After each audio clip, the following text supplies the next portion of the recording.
Stop pretending you can read, Emma. Talking about that way up. Yes. Fancy seeing you here, Ros. Well, it's amazing. What are you doing in my lounge? What are you doing in my office? Oh, is that what it is? My sleeping office is a cupboard under the stairs with a bookcase in it. There you go. And no children. No, they are safely ensconced in the front room in front of a film being plied with biscuits to be quiet. So I apologise in advance. Yes. Great parenting. Yeah. Anyway, lovely to see you. And thank you for the invite. Oh, lovely to have you here. And congratulations on your book. Thank you. It's rather wonderful, just purely because there are so many wonderful teachers who've written it for me. I bet this is the only copy that's been to swimming lessons, though. Ah, there you go. Well, we've got a lovely morning lined up to celebrate your work. Isn't it wonderful? Yes, there's some absolutely fantastic guests coming up. I read it and went, oh, that's a really nice party. I wish it was for real in real life, but desperate times. One day, Emma, one day. Yeah. You will have one, won't you? Like a real one with champagne. With champagne and hugs and a vol au vent. Lots of hope. I'm not coming unless there's a vol au vent. Right. So we've got this morning, we've got an hour and a half-ish. Did you want to tell us a little bit about what you want today to do and a little bit about the background to the book then, Ros? Well, today's a celebration of the book, and that's a celebration of all the great friends who contributed to the book and helped me to get it published in such a short time, Emma, because this was on sale exactly 11 weeks after the idea first occurred to us to write it. What were you playing at, Ros? Well, I was having a Chinese curry with two good friends, Ben and Kirstie. Kirstie's with us later this morning. And we were reminiscing, and Kirstie was saying that she was just coming to the end of her 5th year of teaching. She used to be my front of house. She used to travel on the road with me and do all the organising of the conferences. So we spent a lot of quality time together in hotels. And she said, do you remember, Ros, you once told me it takes 5 years to become a teacher? She said, and I didn't believe you. And after 3 years, I thought I could do it. But when it came to this year, just suddenly it was like magic and I didn't have to think about it anymore. So I said, yes, but can you imagine what it's like for the poor students who are starting teaching this time and they've hardly had the last year at university and they haven't had the teaching experiences? What's it going to be like for them? And that's when suddenly said, what we should do is write a book about what it's like so that they will be forewarned.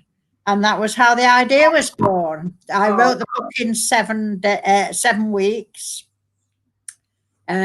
Working long hours, contacted the co-authors straight away. They were brilliant. They're all with us today. They send their pieces in so quickly. And immediately, Emma, the thing that struck me immediately was how similar everyone's experiences were. The stories were different. The stories were funny, or they were sad, or they had pathos. But the elements of what everyone was saying, except my beloved Chris Dyson, but I'll leave him to sort his out for himself. I just read his bit now at swimming lessons, and there was one particular line, and probably you can guess what it is, where I went, oh, great. Was it something to do with the opposite species? Yes. The floats and the armbands and just went, oh, Chris Dyson. Yeah, so well, he's always different, isn't he? Love him to bits. So when they came in and they're so different, I thought, well, really, we owe it to these young teachers to see if more had the same experience. And that's when I tweeted, would anyone like to contribute? And so altogether in this book, there are, I think it's 27 fantastic contributions from all over the place, people at all different stages of their careers, all sharing very similar ideas and threads. And that's the strength of the book, I think. You know, there is a core book running through it, but it's the fact that so many people have shared their stories. Do you know what it feels like when you read it? Yeah. It feels like there's a great big kind of dinner table or party with all this wisdom sitting around it. And it feels like someone's just gone to the front door, invited that early career teacher and went, come and join us. Come and sit down. Come and find out all about what we're all about, and welcome.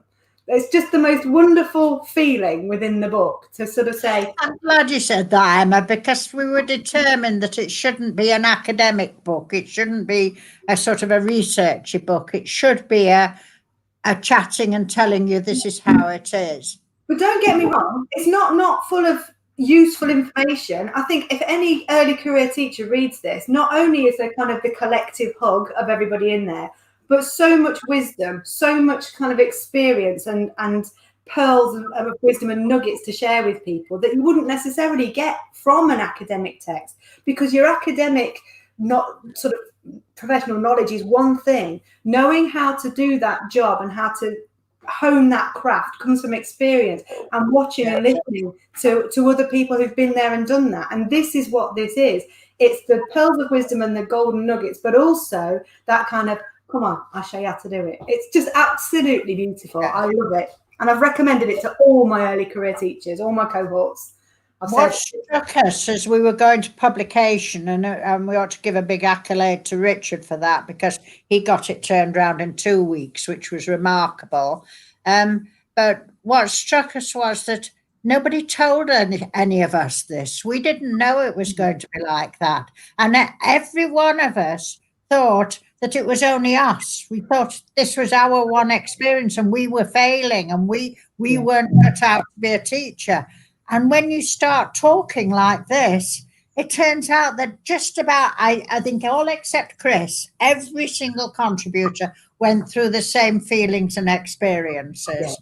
And it can be quite a lonely job, as quite a few people have mentioned, because you're the sole adult in that classroom a lot of the time.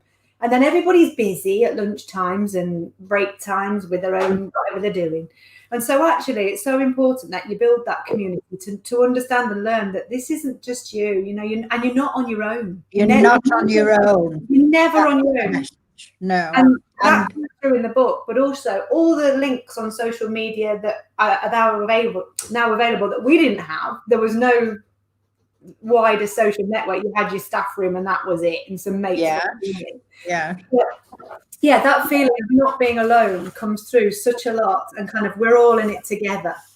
And because we thought we were the only ones struggling, we didn't talk about it to anyone. We were too ashamed to tell anyone about it. So we didn't ask for help. We'd ask for help with subject matter, but we wouldn't ask for help with how do you just do this job all day long, and how do you shut them up and make them listen? And all that stuff. Nobody told us at university. Nobody told us anywhere. Wasn't in any books. There was nowhere to find out. And nobody talked about it after the event, even when they'd got their lives sorted. So we're hoping this book will fill a little gap for these young teachers. I think it's just going to be complete joy for them and exactly what they need, Ros. Absolutely what we need. Right, have we got some guests lined up? I think we have. I'm really looking forward to seeing them all. Hello.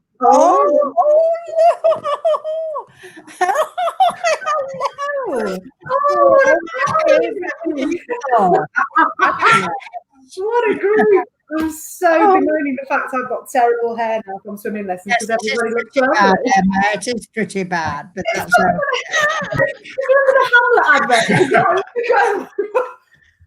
Halil beats the lot, doesn't it, Halil?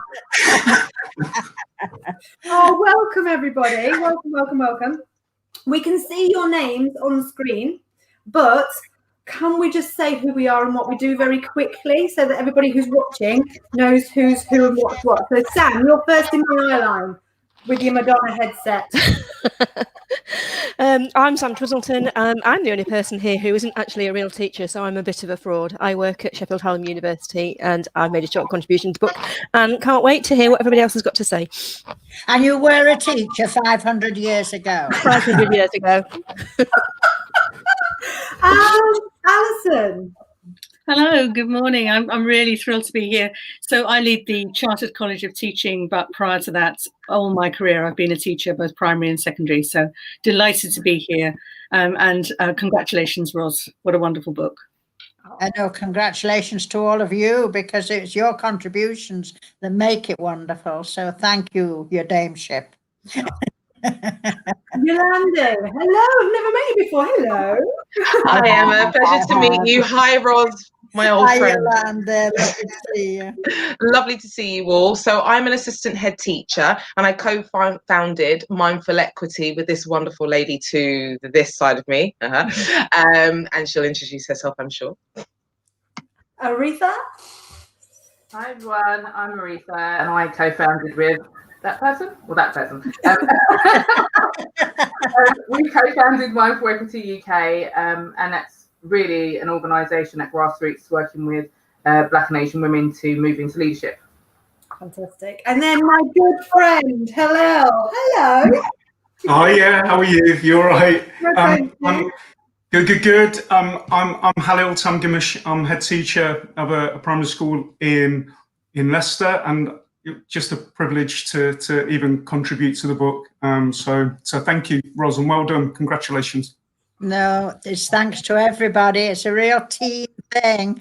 Perhaps we should explain that Aretha and Youlande are here for very special reasons, because I always felt, and I say it in the book, that I sold diversity short in the book because of my own ignorance and not knowing how to deal with it. And Halil did a great job of helping to unpick it, but I'm hoping Aretha and Youlande and Halil will be able to really help young teachers to not do what I did, which was head in the sand, basically. But that's not the way to go forward. So I'm looking forward to hearing what they have to say. Fantastic. And I always love listening to Halil as well. I don't know if you know, I work with Halil. And you survived, Halil. I had hair, Ros, before. Sorry, Emma. Right. Okay. So our first question that we've got is, and you're not allowed to say "I'm still waiting," is when was the first time you really felt like a teacher? If we go to Sam first, who claims that she's not.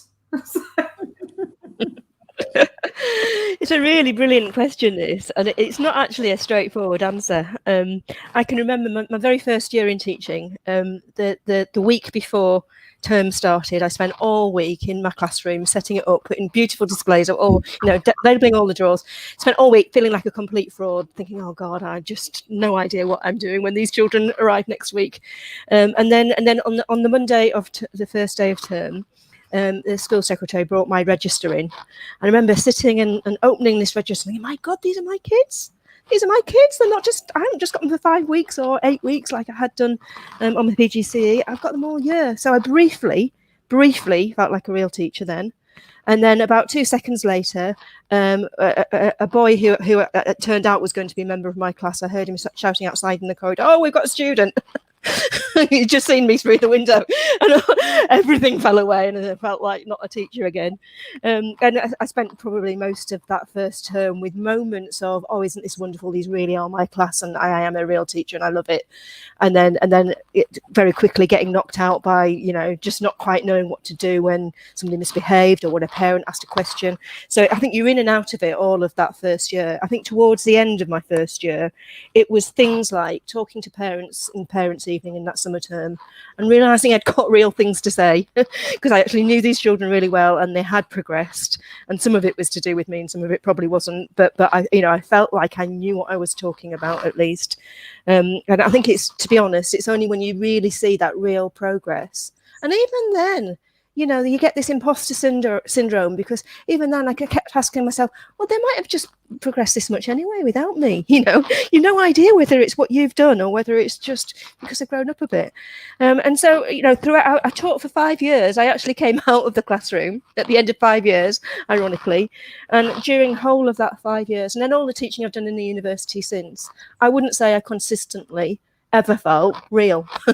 There's always times when you feel like you're a fraud and you're an imposter, and it's just something that I've learned to live with. Do you think, oh, I'm just going off on one then. Do you think that you feel like an imposter because you care?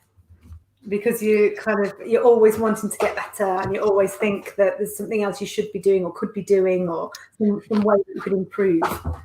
I think there's definitely that thing about there's always something more you could be doing. Yeah. There's always something you feel like you probably should be doing, but you don't even know what it is. And I think particularly in education, because it's such a complicated thing, isn't it? How children learn anything. There's such a, I mean, one of the wonders of it is it's a sort of, there's a mystery to it, because there's so many different variables. You don't really know how to pinpoint the exact thing that makes a difference.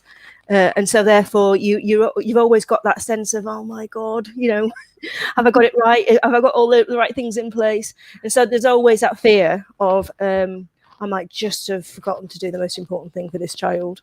So I think there is that. I think there's something about education sort of brings that with it naturally. But you're right, it's the caring bit, because actually you know that getting it right can make such a difference. I mean, you know, it's life-changing, isn't it? It transforms people's lives. It opens up all sorts of possibilities for them. So I think the high stakesness of it is one of the things that brings with it that sort of sense of, am I good enough, and am I getting it right? But you know, I think caring is what makes it such a wonderful profession. Yeah, definitely. And I'm going to hand over to Alison in a minute, but I read your section today at swimming lessons and was howling about the leeches. I was sitting there thinking, my goodness, if Dame Alison Peacock had a lesson like that, there is hope for everybody, because she is our esteemed chartered college leader, yet had the incident with the leeches. So when did you first feel like a teacher then, Alison? So I think probably the first time I felt like a proper teacher was my first parents' evening. I was teaching in a secondary school in Harlow, and it was probably about 6 weeks after I'd started. I had lots of classes, as you do in secondary, and I had all these parents coming to ask me about their children. And I just remember feeling a huge responsibility, because when you're a parent, your child is the most important thing in your life. Actually, I've never yet met a parent who doesn't want better for their child than they experienced themselves. And so being able to sit there and actually being able to recall who their child was, that was a good start. But then also being able to say something that showed those parents that I cared, and that I was trying to understand their child, and also that I could talk about what they were able to do. That felt hugely important and stressful, but it also made me feel very grown up. The fact that most of those parents were much older than I was, because when you first start teaching, if you go straight into teaching from university as I did, you know, the youngsters that you're teaching are barely younger than you are, aren't they? And the parents are definitely, they've been around the block a lot more than you have. So getting away with that first parents' evening, well, more than getting away with it, feeling authentic in that role, that was a big moment for me. And you've only just made me think about that. Your reference to the leeches, for those, you'll be able to read about this when you get the book, but essentially this refers to a lesson on teaching practice, when I decided pond dipping would be a great idea, and wouldn't it be wonderful if we all went to the pond and collected lots of specimens. But it was Coventry and the wildlife was quite limited. And anyway, you can find out what happens when you read the story.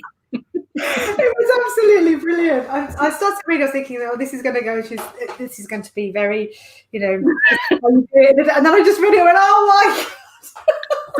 Sorry to let you down. Sorry to let you down with the reality of my classroom experience. Youlande, when did you first feel like you'd cracked it, when you felt like a teacher? Interestingly, I started to feel like a teacher actually before I trained. So I didn't take the conventional route like many BAME individuals when they're going into teaching. I was a TA, unqualified teacher, for several years before I trained as a teacher. And it was that moment when I was given a small group of students to work with to essentially close the gap between their target grades at GCSE English and what they were currently working at. And having those aha moments in the classroom with them, I was like, well, I could do this then. Why haven't I trained? I need to do that. And I promptly marched into the head teacher's office and said, excuse me, I'd like to train as a teacher. What can you do to help me? And the rest is history. But there we go. And it is really important to recognise as well how many routes there are into the profession now. And if you're working with early career teachers, to recognise the diverse lived experiences that people will have had before they enter the profession, either in other sectors within the within the workforce or within teaching itself. And I've noticed a change over the last 10 years when I've been working with early career teachers, that there isn't that straight route through now of A-levels, universities, into teaching. People are career changers. The people are coming from teaching assistant routes through to teaching, and it's absolutely brilliant because it is so much more rich now in our environments, in our schools, in our staff meetings, and the conversations that we now have. There isn't that just one very narrow route through. Thanks, Youlande. Aretha, what have we got? When did you feel like a teacher for the first time? Gosh, she said I can't answer not yet. So I think the first time I properly felt like a teacher, I think, was, and as Youlande said, I came from a different route as well. I didn't go straight from university into the classroom. I actually went the pastoral route and ended up being a head of year and then going into a teaching route. So I was actually a senior leader before I was an actual qualified teacher. So even at that stage, you do have, I think Sam mentioned imposter syndrome. You do have that imposter syndrome every time you try something new. Every single time there's a change to the curriculum or a change to assessment, you feel like you're starting afresh. You've got to go back and unpick and go back with a fine tooth comb through the new specifications and then apply it and all of that sort of stuff. And it can be mind blowing. And I think the first time I felt like I actually made a difference was the first exam season as a teacher, where I had brought people through, at Key Stage 5, and I was there on results day, and I was giving them, the good news, sharing in their joys, sharing in some of the disappointments, but really pushing them through to the next destination. And that's really the nuts and bolts of it for me is I've got a bit to do at Key Stage 4 and Key Stage 5, but actually it's the next step, and seeing the move to the next step, and being part of that journey. That's, I think, when I felt like a real teacher. And it's a special kind of feeling when you see that child, that student that's made that progress, isn't it? And it's a little bit addictive, and I think that's why we do what we do. That moment where you stand back and you think, wow, look what's opened up for you. Now, right, Halil, thank you, Aretha. When did you start to feel like a teacher? You write quite a lot about this, and you speak quite a lot about feeling like a teacher. Yeah,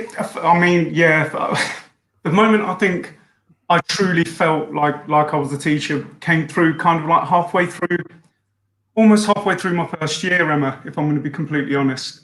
And that, for me, it was, that moment. I mean, there are two moments that kind of go parallel. There's that moment when the children listen to you. I mean, really listen to you. You know what I'm like, Emma. I'm a little bit hyperactive. When you can draw the line in the sand and the kids listen to you, you can have a bit of a laugh beforehand, and then you're like, right, we're cracking on with it now, and they do it. That's a great feeling, but that takes time to get to that point. And I think the other bit for me was that moment when the kids start doing things for you. Yeah. So before they're doing it because you're making them do it, and then there's that moment. That moment is like, do you like this? Is this how it's meant to be? I want to make you happy almost, and that's a lovely feeling as well, because that you've got the children and they're with you. So that's kind of that's me really, I suppose. Oh, honestly, if you ever get to visit Halil's school, that feeling of belonging is just absolutely runs through everything that he does. It's the most magical place. If you get to go to Braunston go and see Halil at work, because all of those things about relationships is exactly what you see in every classroom. He's also got loads of early career teachers there, which brings me neatly on to my next question, which is for Alison and for Sam. So we've got all of these early career teachers in our school doing an absolutely brilliant job in the craziest times ever, in ways in which they've never had to work before, and cohorts before have never had to work. So in terms of support for these new professionals, what's out there to help them? I go first. Is that all right, Sam? Yeah. So with you in mind, and actually with help from Sheffield Hallam University, where Sam is based, we have set up on the Chartered College website an early career hub, and it's completely free for you to be a member of the Chartered College.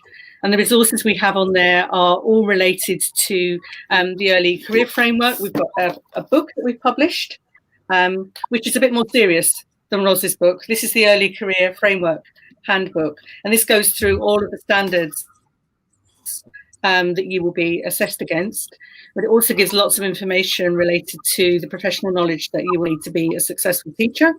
And then on the Early Career Hub itself, there are videos of teachers talking about their practice, there are videos of classrooms, there are articles to read, there are blogs. There are loads and loads of things on there which we hope very much that you will interact with. And we have thousands of new teachers who've joined us and who are using that facility. And we are really pleased about that, because you're quite right, Emma.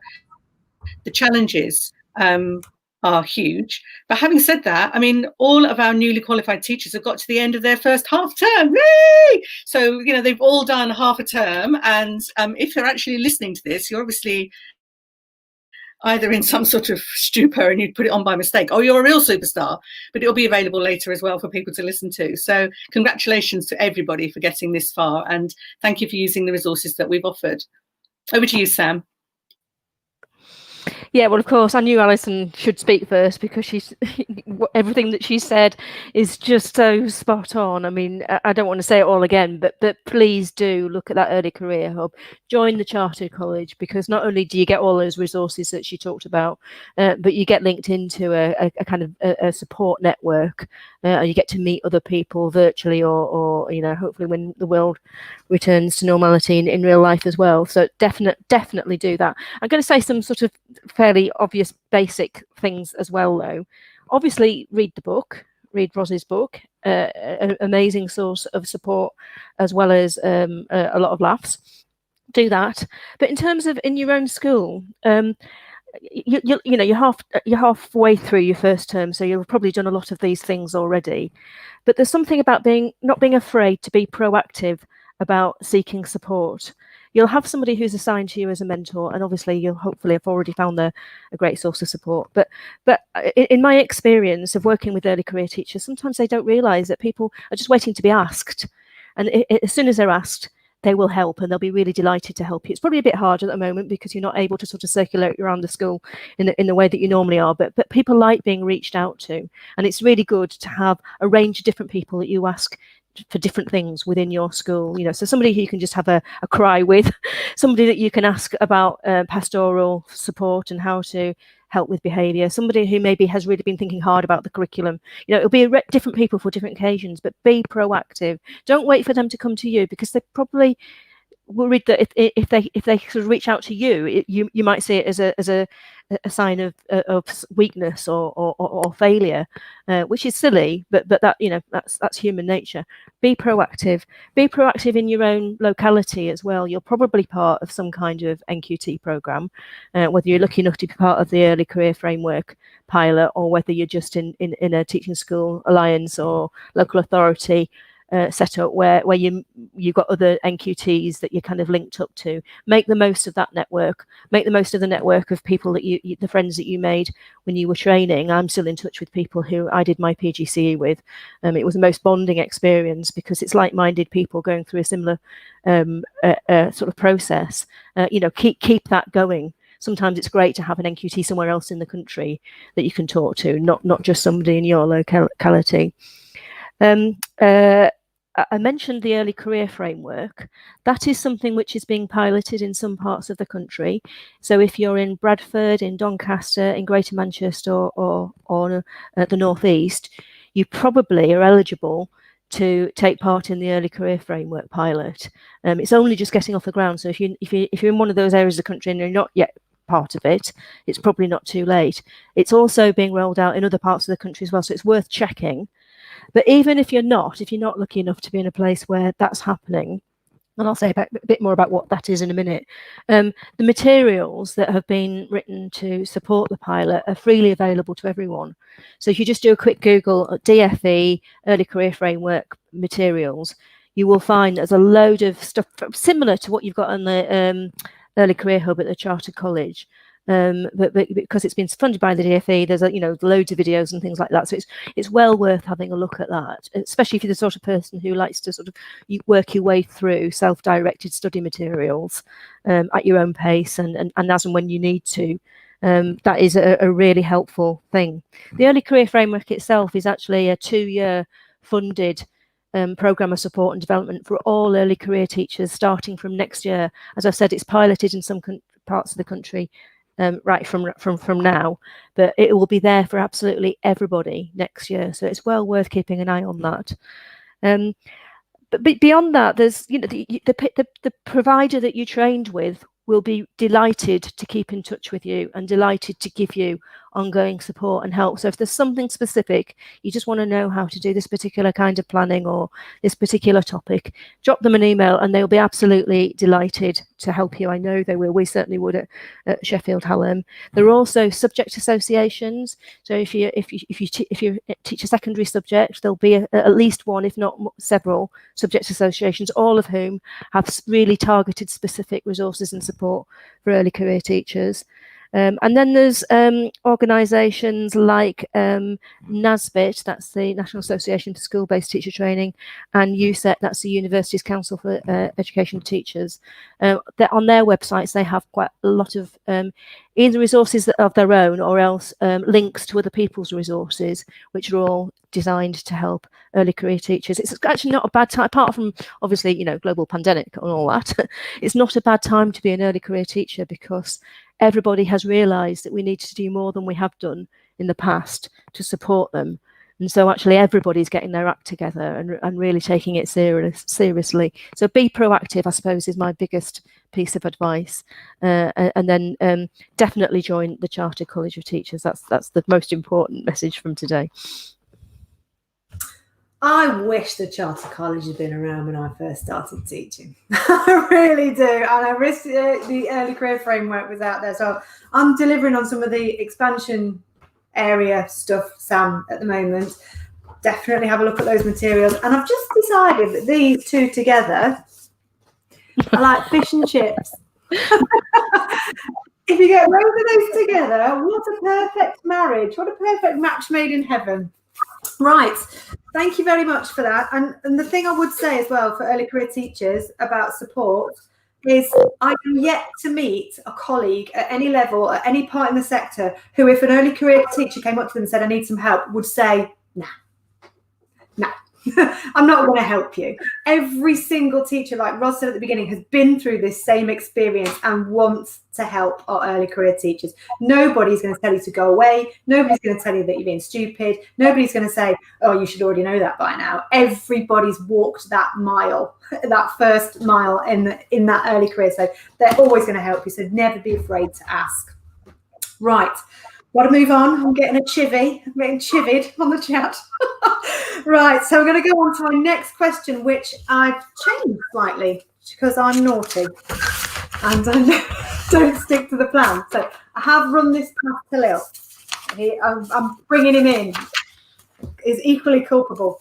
Right, so next question then is, how can early career teachers contribute to promoting a positive culture around diversity, inclusion, equality and equity early on in their career? I'm going to go to Halil first, seeing as he helped me structure the question. Man, yeah, for me, It's so important, and I know Aretha and Youlande will say similar things, I'm sure, and add to it. But it's so important that we expose children to difference as much as we can, and culture for me in particular is really important.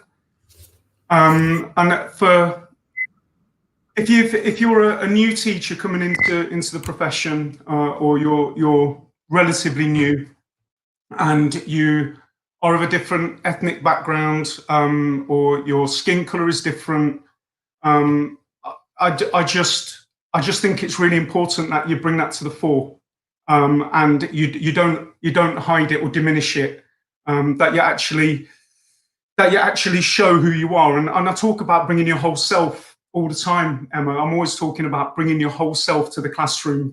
I do it in my school, and I just think it makes teaching that much more enjoyable for the person, but also to expose children who wouldn't normally have that representation, to be able to feel like there is something that I can aspire to do and to be, and also for those that are not of the same ethnic background or same skin color, it exposes them to difference, and it's all about that. It's all about that tolerance, that acceptance. I mean, these are the things that we're talking about at the moment, but I mean, it's important to me, and it reflects in our curriculum at school and everything that we do currently at Bronson as well.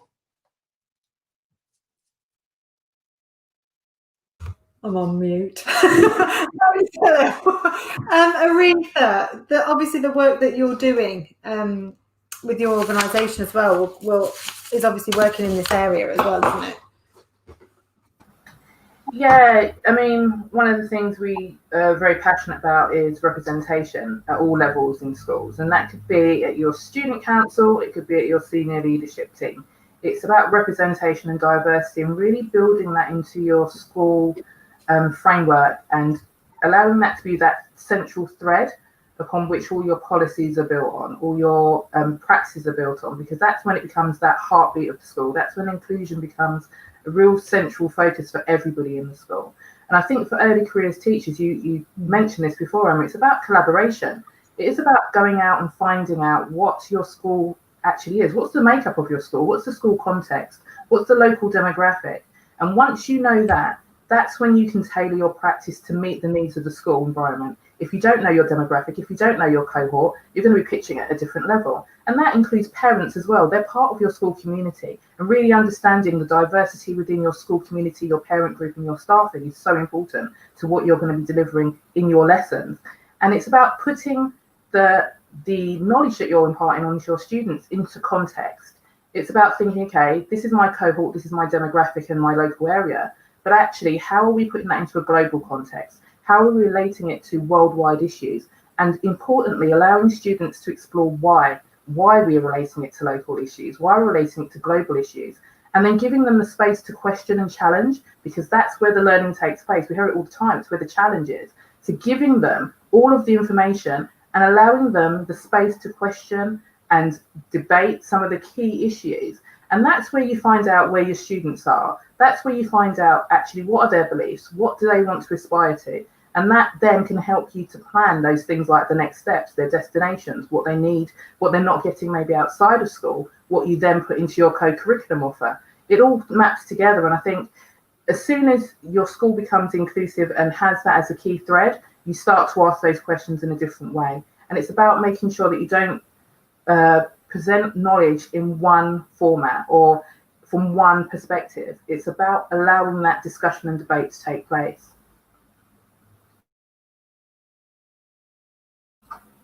You're on mute, Emma.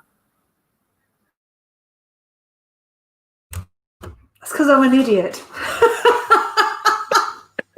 Basically.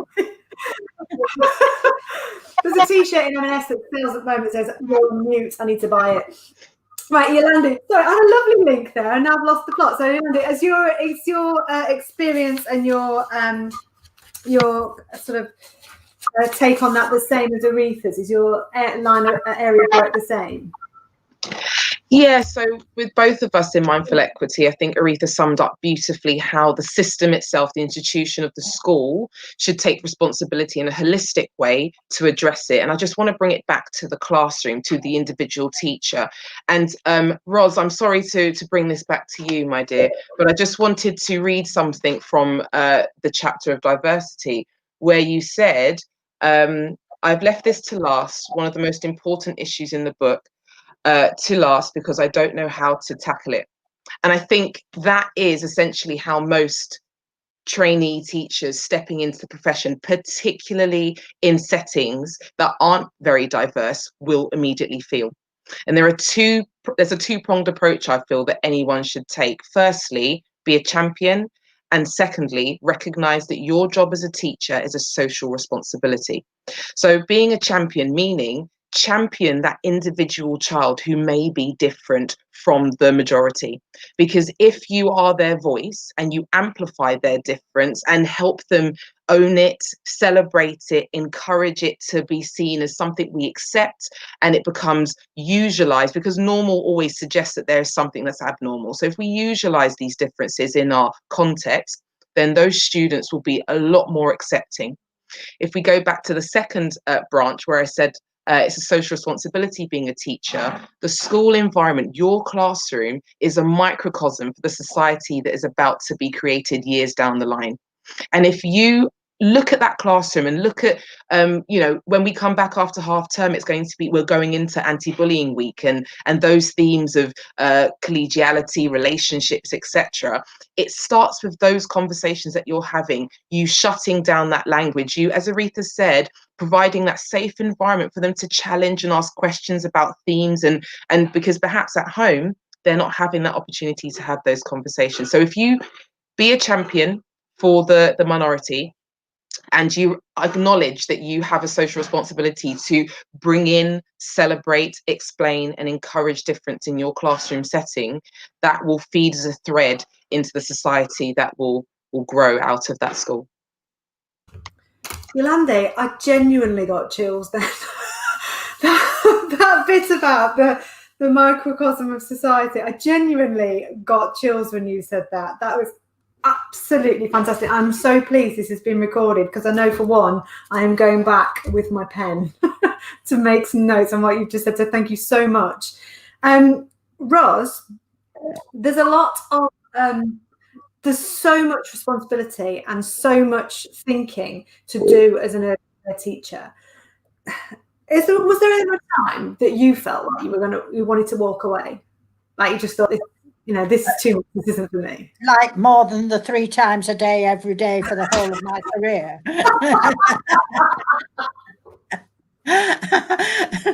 I'm going to go off piste and say I wish I could have walked away last night. Who mentioned fish and chips? Me. It was me. My job to pick up the fish and chips last night and take them down to my daughter's. And I had to wear a mask, of course, and with the glasses steam up, so I couldn't see a thing. And as I tried to negotiate the steps out of the fish and chip shop, I did a deep dive and ended up splayed on the pavement like a beached whale, and I couldn't get up and walk away. So that's not really answering the question, is it? I'm a bit bruised and sore today, so you'll have to excuse me if I can. Did you drop the chips? The fish and chips were safe. We have that instinct, don't we? Preserve the fish and chips. I just so appreciated those contributions about diversity, because I don't know if anyone else felt the same, but I was always frightened of patronizing. I always assumed that there was a better way of doing it than the way I was doing it, and that I might get it wrong, I might cause more offense than by just sticking my head back in the sand and doing nothing. And I have regrets from early parts of my career where I didn't do more or make more of a gesture. So I do think that's going to be, as you said, Emma, a part of the discussion that people are going to want to come back to and come back to and come back to. Thank you for that. It was super. And I also wanted to say to Alison and Sam, has it ever occurred to them that all the places where they're trialling the framework have actually been locked down? Is this something to do with the framework? Yeah, it's kind of, as soon as you roll out the early career framework, the tears go up. It's infected. Yeah. Carrying the It's because virus. everyone's taking their framework and saying, have you seen this? Have you seen this? Sharing the framework and the germs at the same time. A contaminated batch of documents somewhere. Inappropriate, I know, sorry. I'm still smarting at the idea of you on the floor outside the shop. That fish and chip man was strong, you know. He got me up off the floor. I couldn't get up. I'm so bruised all down the right side. Big hole in the pavement. I mean, what are they going to do about that?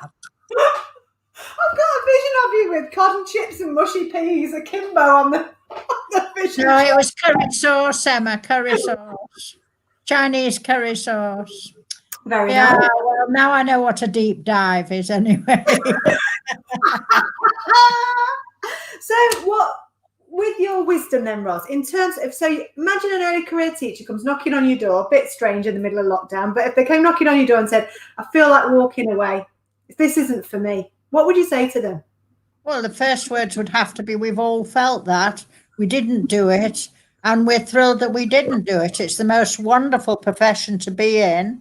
We're so privileged. I don't want to preempt a question that you have coming later.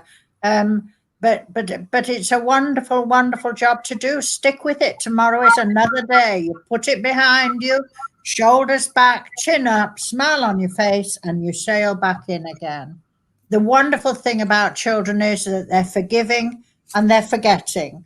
You know, they don't bear grudges, or the vast majority of them don't, and tomorrow is another day. I mean, does anyone else want to add to that? Well, I would just say that I had that experience in the February of my first year of teaching. I went home and I said to my dad, I don't want to do this anymore, I want to give up. And he said, oh, that's a shame. And then my mum came home, she was a head teacher, and she said, you're not giving up, go back to school the next day. And it got better. But I do think you're absolutely right. There are days when it feels scary and it feels like you can't do it. And that carries on, but they're far outweighed by the days when you have the wonderful experiences and the days when you feel quite humbled that you've got the job that you've got. So keep at it, I would say.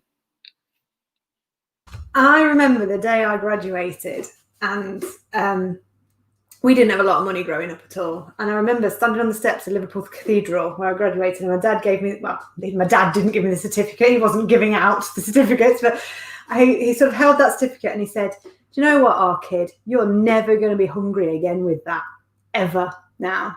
You're never going to be hungry now you're a teacher. And then I thought about that at the time, and then I thought, actually, the reason I don't walk away from education now is because I want everybody to feel like that about, and to have those opportunities for every kid to be able to stand on the steps of some cathedral somewhere and to think, do you know what, I've achieved something, I'm going to change something, I'm going to improve myself and the world for everybody else. So when you're having a rough day in teaching, you've still changed something for somebody somewhere. Some child's still gone home with something positive that you'll have done, even when you think the whole lesson's turned to complete chaos and you're the worst thing to happen to teaching ever. There will have been a point in the day where somebody's going home telling their mom or telling their dad about something that you did or you said or the way that you made them felt. And that's the bit that you can't walk away from. You can't walk away from the fact that everything you do is changing stuff for kids.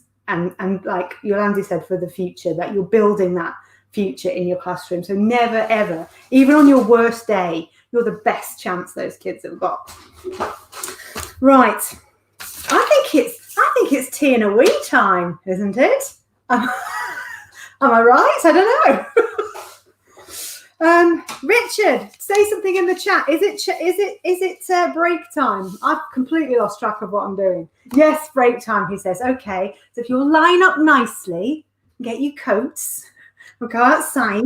Halil's going to ring a bell in a minute. There's cake in the staff room, but you have to be quick. So we'll see you in 5 minutes. Thanks so much for everybody's contributions for this section. It has been amazing. Thank you, thank you, thank you, thank you, thank you.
hello again. That rather caught me by surprise.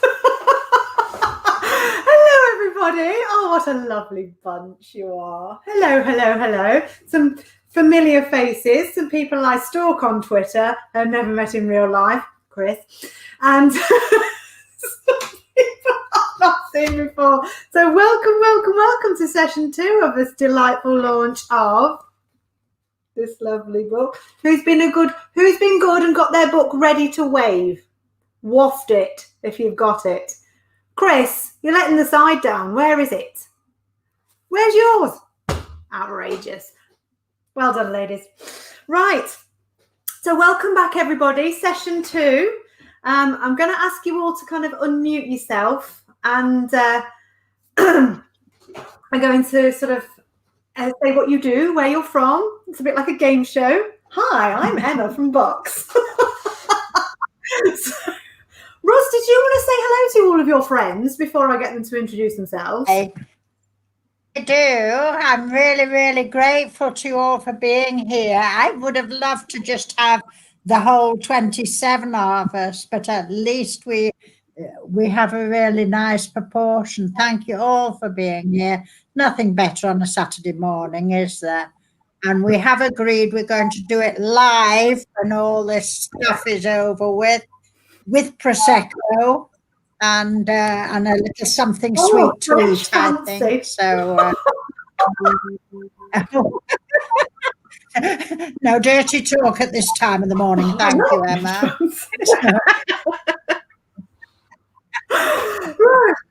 Chris, are you all right? Chris? I don't know whether they can hear us. I don't think he can hear. No. Let's just let him have a brew, and I'll introduce all the other ladies. Can you have a conversation with Chris? Is he there? We have a man lurking behind the screen of my laptop. Chris, you're on mute. You're on mute, Chris. Unmute yourself, Mr. D. Or not. Richard will sort him out. Right, well, let's start with the lovely Dr. Emma Kell, because I know her. She's my friend. I'll get her to introduce herself and say where she's from, what she's doing.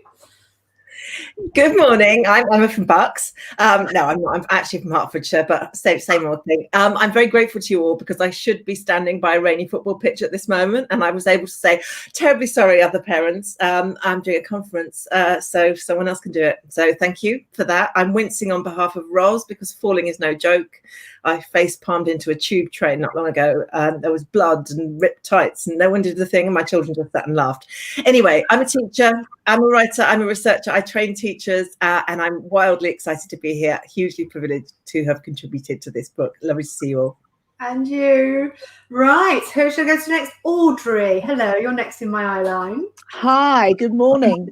Can you hear me? Can you hear? It's all good. Lovely. Okay. Hi. So I'm Audrey. I'm from Hertfordshire. So Emma, I'll have to come and stalk you and find out where you live.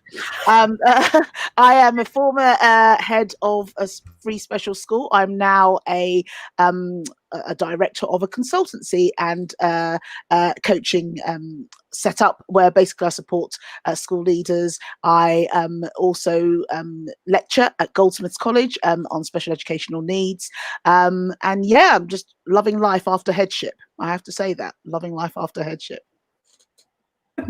So am I, Audrey. So am I. Right, I'm going to hand over to my partner in crime, one of my best edgy buddies in the world. It's the Mullin. It's Sarah. Hello. Hello, everybody. Hello, Emma. Well done, Ros.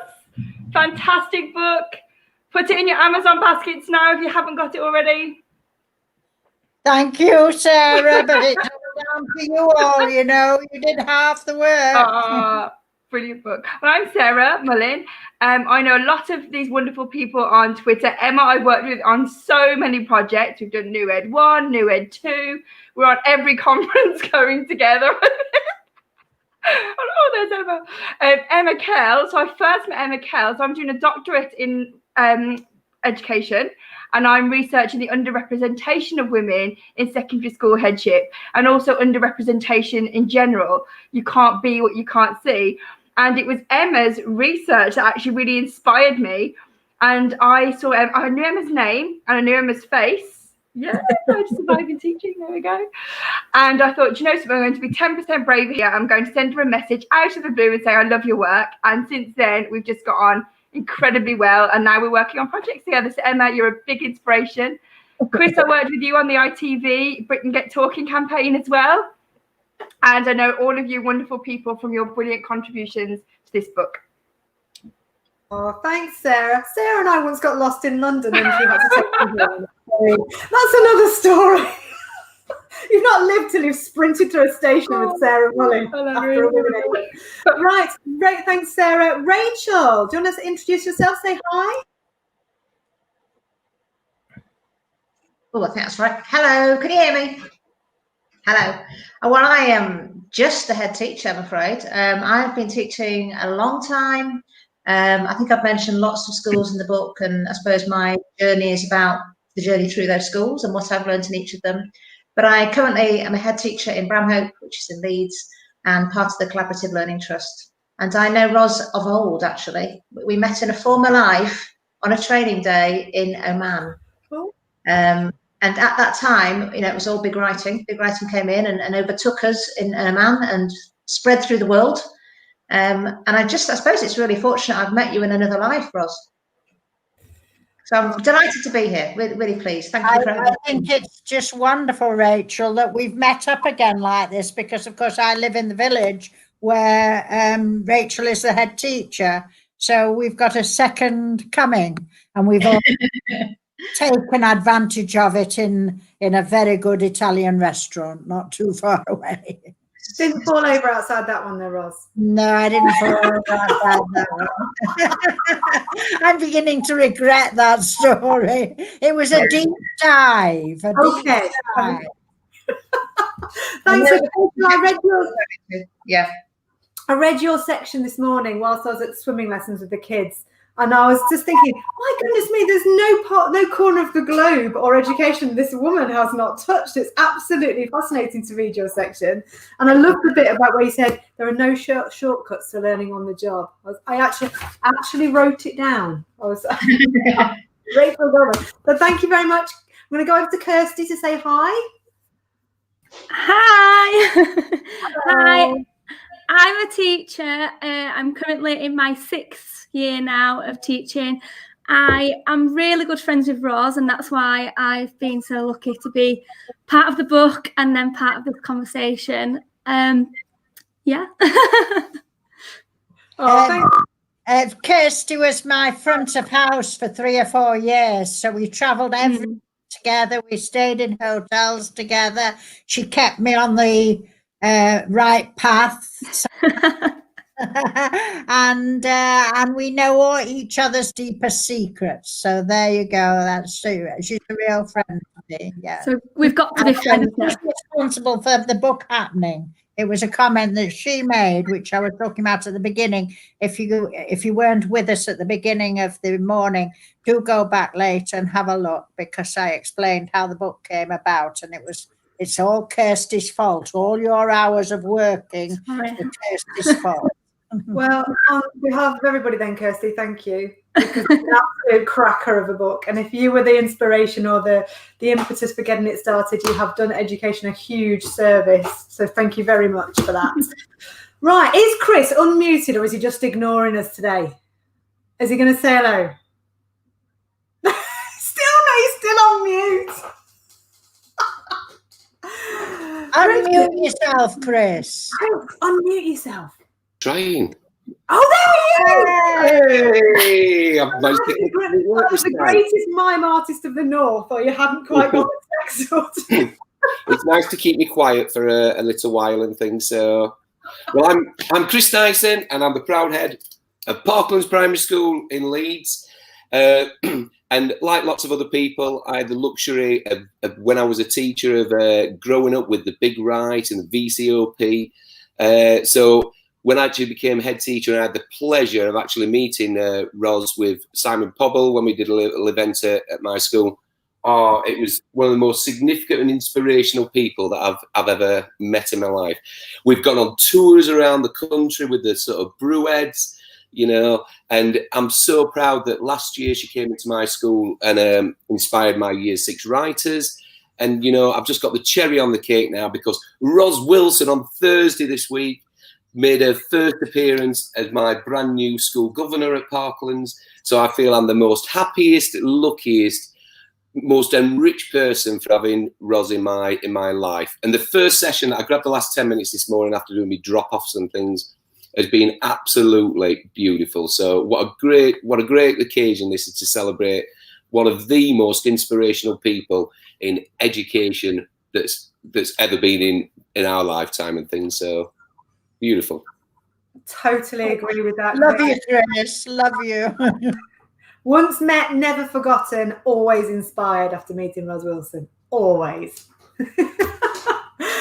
Right, I've got a question that I've got to ask. Right, it says here, what's the simplest piece of advice that's had the biggest impact in terms of teaching? I'm guessing this is not just the life, not just general life. So I'm going to go to Kirstie first and ask you, what's the biggest piece of it, the simplest piece of advice that had the biggest impact?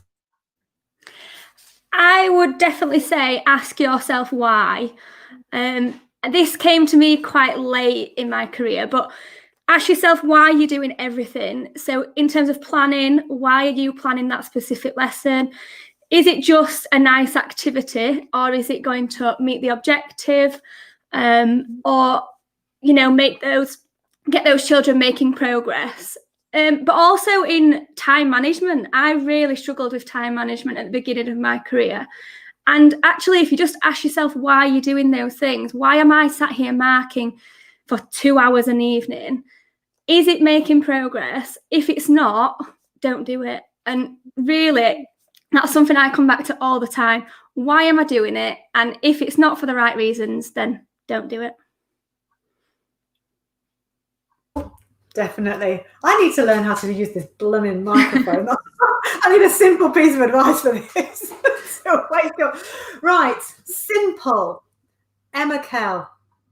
Not that you are simple, obviously. I'm going to go with You Are Not Alone. And that came from a wonderful line manager called Fred Asquith. Wonderful teachers come in many shapes and sizes, and I'm quite high octane, but he was this wonderful, calm, quietly spoken drama teacher. And I remember hiccuping with sobs on him because I was panicking over the German GCSE results. And he just said to me, Emma, you're not alone with this, you know. So you're not alone. Share it. Teaching can be surprisingly lonely, actually, especially at the moment. I know that people can go through whole days now with no adult interaction. Find a way of sharing it, whether it's through Twitter, whether it's with a coach. I'm the colours behind me. I'm training to be a coach at the moment. It's very exciting. I'm a complete coaching convert. Whether it's with a friend over a drink, just share it. Find a way of sharing it because you're not alone. I'm still fighting with my mic, sorry. Thank you. In the most complex of jobs, the most simple piece of advice, you are not alone. Always reach out. Right, Rachel, what have we got? Simple piece of advice for complex jobs? Yeah, I'd probably go with a couple of things. One is from a more experienced teacher. So you've got to get the behaviour right. And I know that sounds obvious, but I think new teachers are often tempted to overcomplicate the lesson and focus too quickly on the learning and the curriculum and the learning objectives. But I always really want people to spend time getting the behaviour right, because when you walk in a classroom where it's happening well, you can't see anything going on. And so it's quite difficult for a new teacher to see how much work has gone into to getting to that point. So I would say definitely spend time getting the behaviour right. Good teachers have got high expectations, they've got a really good ethos, and they stick to that, and that has to come first. I think the other thing, just from personal experience, don't overcomplicate the lesson. I can remember times when I've been particularly observed and have gone to the nth degree to plan the most wonderful lesson to the nth minute. And really, it's just getting back to those really core principles, you know, what do the children need to know? Teach it, check the notes. And I think that ability to hold that in your head, that takes quite a long time to get there, but sticking to those as core principles in what you're trying to do. Right, thank you, Rachel. Audrey. Yeah, great words, Rachel. I totally kind of concur with that 100%. My one was simply just to be in the classroom. And I was a teacher that I actually didn't do any teacher training. I went straight from university straight into a classroom, and I trained through the licensed teacher scheme, which shows how long ago I trained to be a teacher. And I remember thinking that there was a safety in sitting by my desk and kind of teaching the lesson from my desk, and I was recorded, and then I was told, be in the classroom, be amongst the children, be amongst the young people, and actually teach from there. And I've never forgotten that, and I still do it now. I'm always making sure I'm in and amongst the children that I'm teaching. So that would be the simplest bit of advice I was given. That had the biggest impact. Resource. You've got to get in amongst them. We can't hide behind the furniture or a resource, a different resource. Right, Sarah. I think for me, it'd be go at your own pace. So in the second year of my teaching as an NQT, a position became available to become a deputy head of department. And I felt really ready for it. Although other people within my school might have thought, oh, she's quite young to go for it. But, I felt ready. So I went for that. But I equally know teachers that have been teaching an awfully long time and are very happy in the classroom. So I think go with what's right for you. There are absolutely no expectations that at the end of 5 years, you should now be moving into leadership. And similarly, there's no reason why you need to maybe wait the 5 years if you felt ready. So go at your own pace. I think the tip from Emma about having a coach is a great idea as well.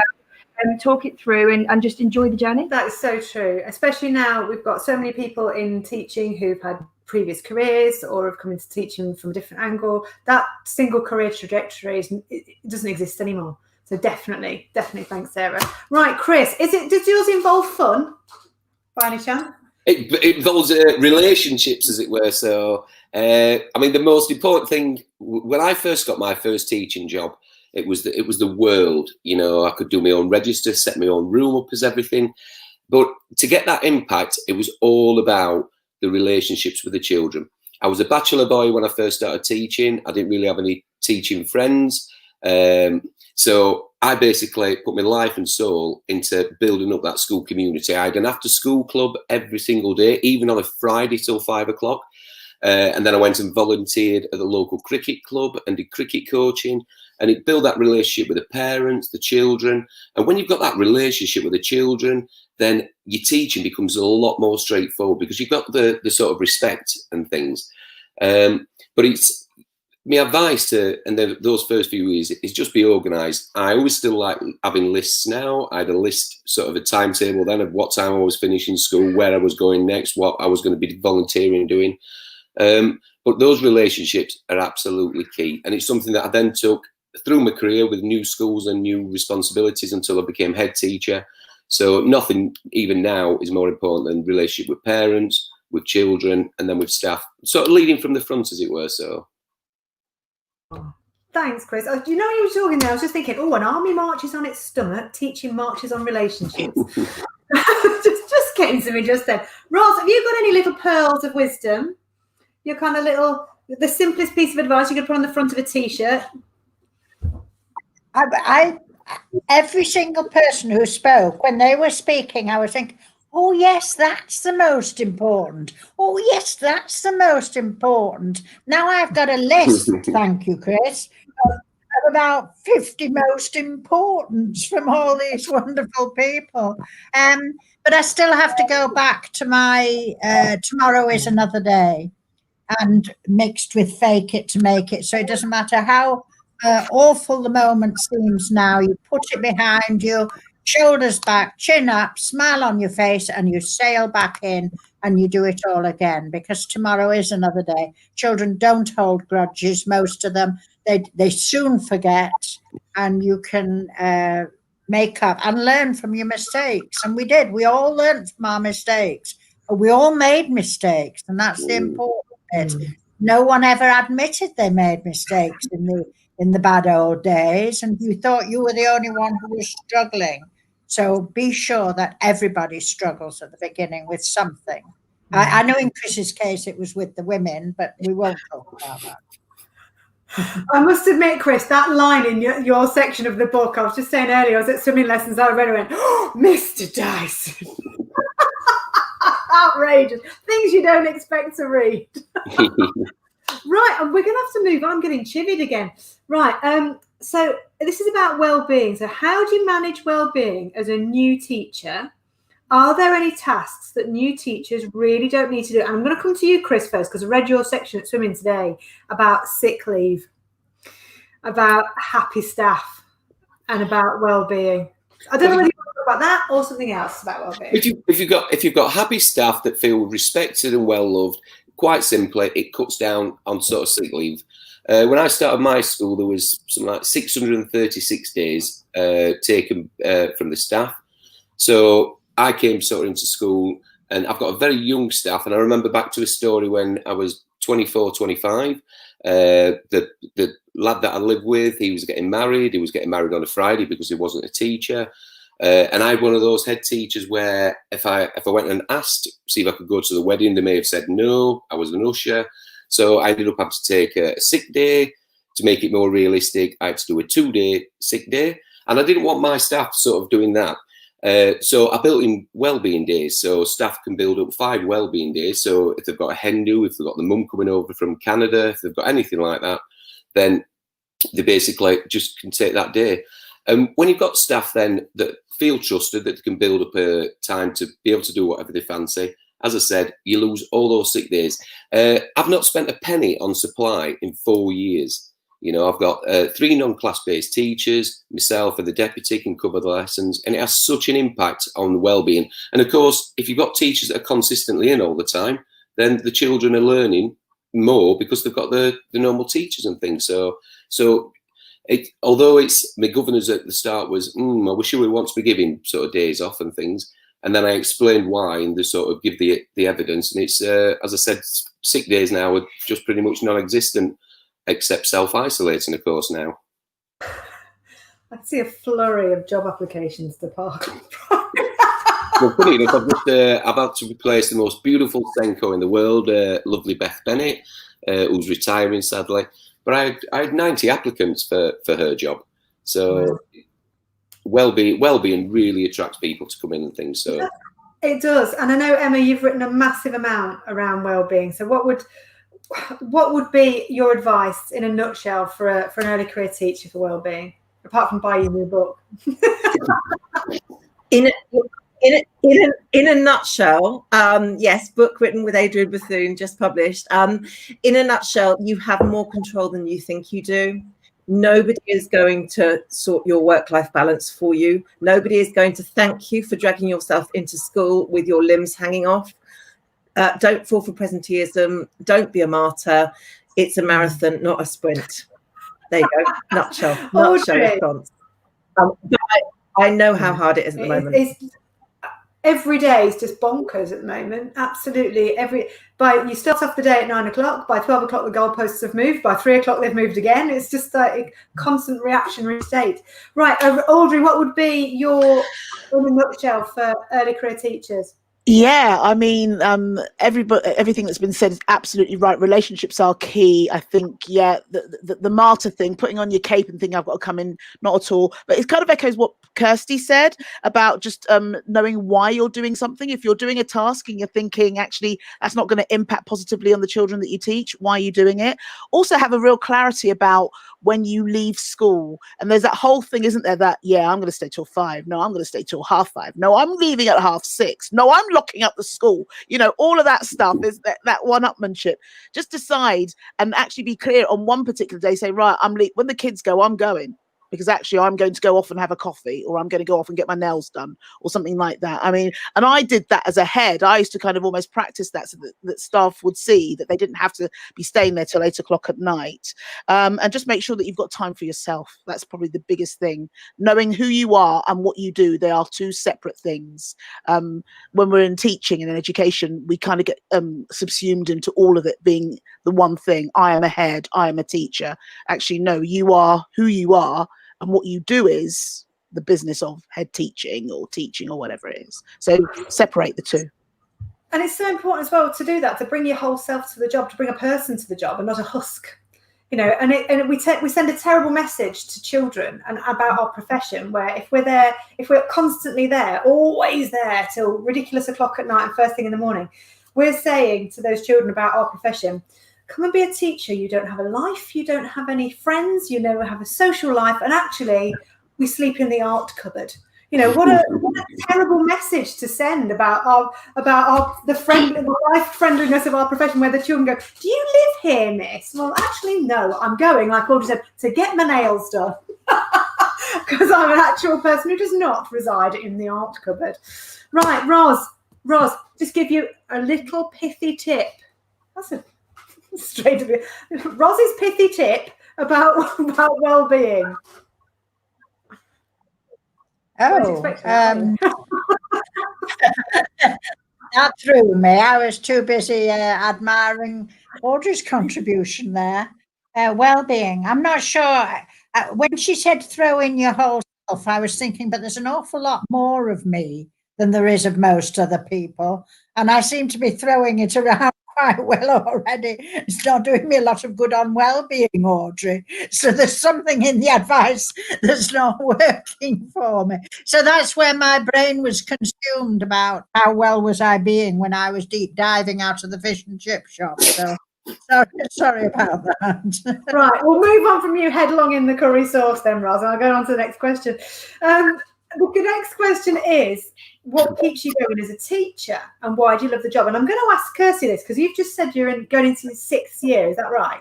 Yeah. So technically, you've got over the hump of the 5 years in teaching book. So what is it that kept you going in teaching, Kirstie? There was definitely times where I felt like I wasn't going to keep going. In particular, there was a day that I just almost gave up. But I think it was when I got to the end of a year and you saw how far the children had come. And I don't just mean academically, I mean as people, as little humans. And you see, yes, how well they can write now, but how well they can articulate, and knowing that you've been part of that is, I think, is, you know, it is an amazing thing. And it's something you just don't get in other jobs. Definitely. And every year you think, oh, there's no more of me I can give to the class. But actually, it's like when you become a parent and you think, I can never love my second child as much as my first. Actually, you don't realise how much of yourself you've got to give until you get that next class, and you just keep on giving to those children. Right, Sarah, what keeps you going? Because you have the stamina and energy of something I've never seen before in my life. Levels of stamina. No, I just think it's kind of what you were saying earlier as well, Emma. I just really believe in the power of education. So education really does change lives. And I feel that we're doing so much more than a job. We are giving children, equipping children to achieve their life goals and maybe mitigate some of the barriers that might have stood in their way. So I think what we're doing is kind of maybe changing lives and changing futures. I know that sounds very cliched, but I genuinely do believe it. It's education completely changed my life. I would not be doing what I was doing now if I did not have parents who pushed me to be the best that I could be. Thank you, Sarah. Rachel, what keeps you in the job? Yeah, personally, I'd say it's intellectually very stimulating. Teaching is really fascinating, and I'm still genuinely very fascinated by children years later. Finding out what makes the child tick, what you can do for them personally, or in their writing, or in their spelling, or with their relationships. I think you said before, it's addictive. So feeling you've done something, you've worked it out, and you've made a difference is one thing. And then that role model side, knowing there's not many jobs I can think of where you can genuinely be a role model to children, and you don't often realise how much impact you've had until later on. You meet the child later on in their life, or you meet a parent, and that spine tingling moment when they say, "I don't think you realise at the time," and they say that child then went on to do this or went on to believe that about themselves. And that's really, really special. And I always say it's a great job. I'm often asked, would you go into teaching? Ha, ha, ha. And I always say, yeah, it's a really good job. It's very hard, but it's a brilliant job. So I totally encourage people to go into it with their eyes open, but I do genuinely still believe it's a great profession. And it is intellectually stimulating and emotionally stimulating as well. There's not many jobs where you go in and you just cry with laughter 1 minute and then you're crying with frustration the next, or indignation at the way a child's been treated. But then, you know, there is so much surprise and fun and joy in every single day, and you genuinely never know what you're going to get. And for somebody who has the attention span of a gnat, primary school is amazing because we can go a little bit of writing, a little bit of maths, a little bit of running around, a little bit of art, a little bit of this. Let's put on a show. It's just, what other job do you get to do that and bring the kids along with you and completely transform things? It's amazing. And speaking of amazing, one Friday I am going to travel north when all the travel bans are lifted, and I'm going to go and see one of your assemblies, Chris. On the fun day Friday at the Fun Palace. Yeah. Amazing. So what keeps you in the what keeps you in the job, Chris? Oh, the kids, and the kids. You know, absolutely everything. We take children that have practically just come out of nappies in primary school, and we build them. We teach them how to read, how to write, how to socialise, how to love learning. You know, and every day is a different challenge. Now, I'm a bit strange compared to a lot of head teachers because the happiest time I've had in school has been since March in lockdown. You know, the challenges that have come on and the solutions to those challenges. I'm so proud that the community that I sort of work in, we galvanised during lockdown. We gave over 100,000 meals out during lockdown. We had schools from Bradford, from Wakefield, from all over Leeds coming up to collect the food. And it's just been absolutely, you know, amazing. Now, sadly, that the government aren't funding the free school meals vouchers, I've been able to tap into and find a donator that's given me £11,400. So every child at Parklands can take home £30 to feed over the sort of Christmas period. But it's about those challenges. We build resilience into children, and that's what we've got to sort of lead from.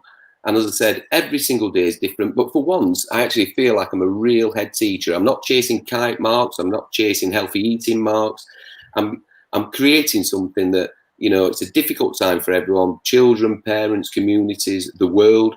So going back to the Fun Day Friday Assembly on the Best Seats in the House Assembly, I'm still doing those on a Friday, but I'm doing them to all the different bubbles. So the children are still enjoying.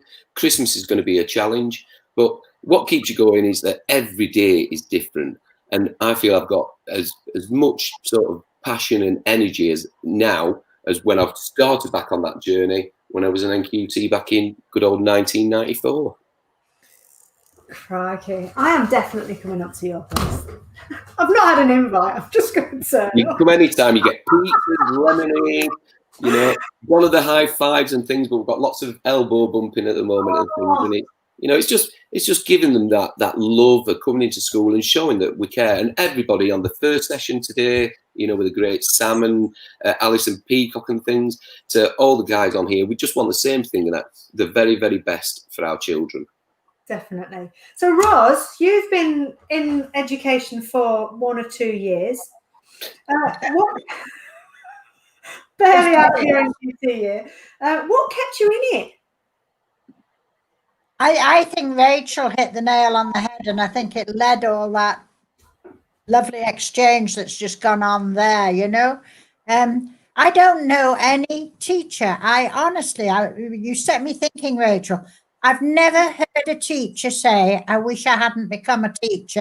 I wish I'd been something else. You know, when you're talking to mature teachers like yourselves, everybody says the same things. It's so rewarding. It's such a privilege to be able to change lives and to give opportunities to some children who would not have, no doubt about it, if it weren't for the schools they go to. I mean, do visit Chris's school, because you've got some of the most deprived children in the country in that school, and the love and the learning that school gives to them is absolutely amazing. So, you know, I think that says it all, Emma. Nobody says, I wish I'd been an air hostess, or I wish I'd been something else. We all still wish I'd been a Spice Girl. Our careers with love. I still wish I'd been the 6th Spice Girl, but, you know. What would your name have been, Emma? Idiot spice. Slightly late, bedraggled spice for this morning. Right, I'm aware I've missed Emma out because, but I want to ask her the question because you were in teaching, briefly stepped out of teaching, and have gone back into it. Which is why I'm listening to the last. Yes, that was my answer. So last year I took a really exciting career leap, and it was wildly exciting year. But you know what? Lockdown started, and as Chris said, suddenly our jobs crystallized. I think suddenly what it really was about wasn't the data analysis. We really understood. And so I was working with a school, a pupil referral unit, and I pretty much knocked down the head teacher's door and I said, please let me teach, please let me teach, please let me teach. So I'm now back teaching, not full time, but I'm back teaching. It's really hard to describe, but there's nothing like that feeling of just being you and your students in a classroom with the buzz, with the vibe, with the laughter, with the frustrations. It's like water, it's like oxygen. You forget everything, whatever else is going on, because what you're doing is the most important job in the world. And I am now an expert on albino snails. I am an expert on boxing.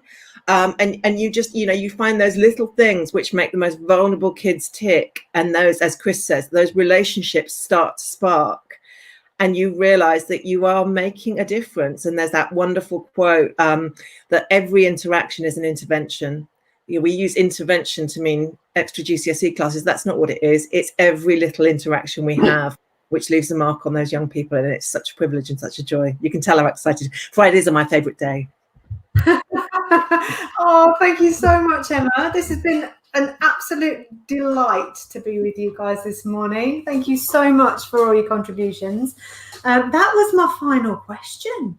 All I'm going to say is thank you so much for supporting Ros with this amazing book. Thank you for all your contributions inside there, and for everybody who's yet to buy it and yet to read it. These lovely folks' words of wisdom and wit and wonder are in there for you to peruse at your leisure. Thank you so much for joining us this morning. It's been a joy to meet you all. I feel like I have some new friends. Thank you so much, everybody.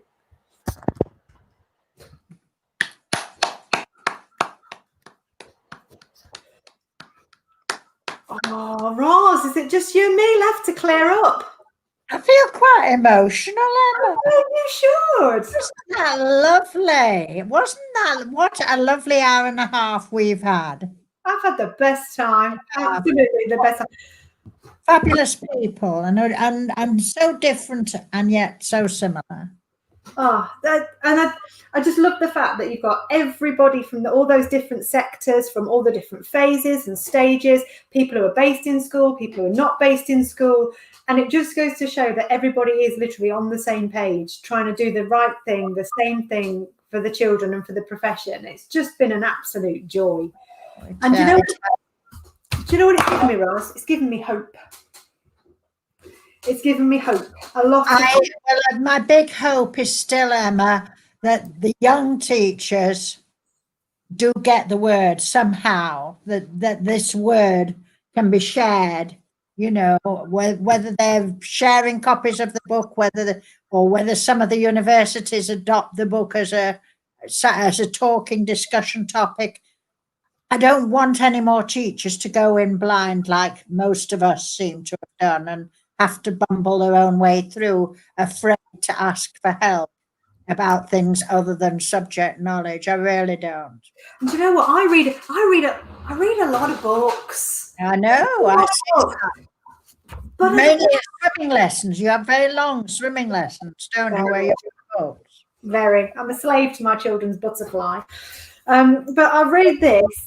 And it was just so different and so refreshing and so warm and just so full of wisdom and hope that I genuinely think that every early career teacher needs to get their hands on a copy and read it, just to feel they are part of something magic. And that's what it is. Teaching it's not magic as in what we do, but it's a magical place to be. It's an absolute delight. There is no better place to be than working in education with young people and with such brilliant professionals. Now, it says here about summing up.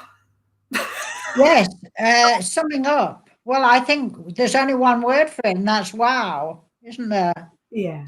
I think we've been summing up as we went along. I think I can't thank when we were first discussing doing this, and I have to say it was Sam and Alison particularly who kept saying you need to have a book launch. I'm a bit humble, and I didn't want to put myself forward like that, so they said we'll get Emma, she'll do it.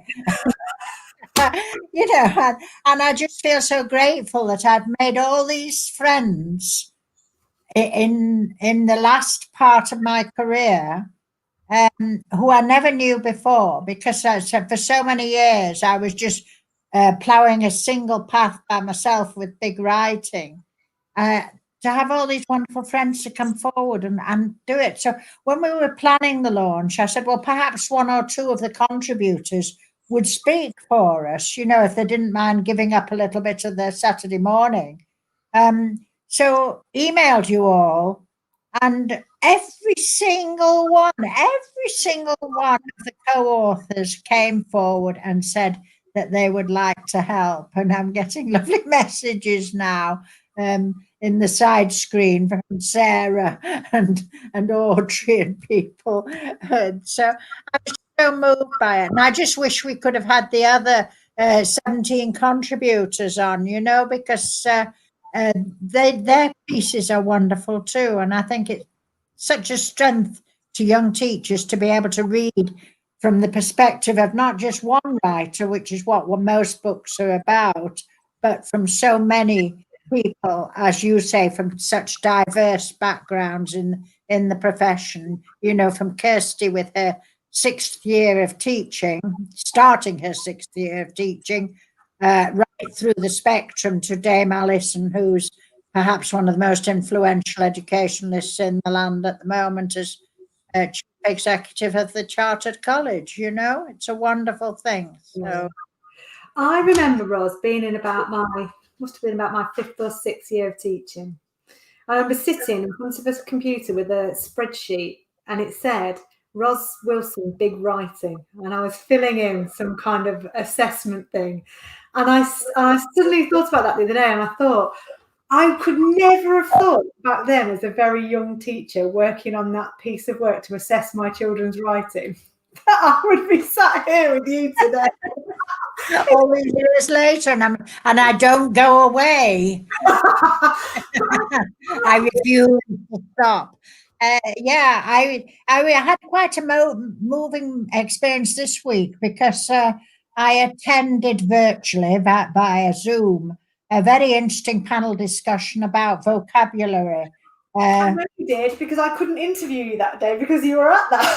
That's right. It was run by Oxford University Press, who of course published my big writing books, and with whom I've maintained a very strong bond, even though I don't work with them anymore. And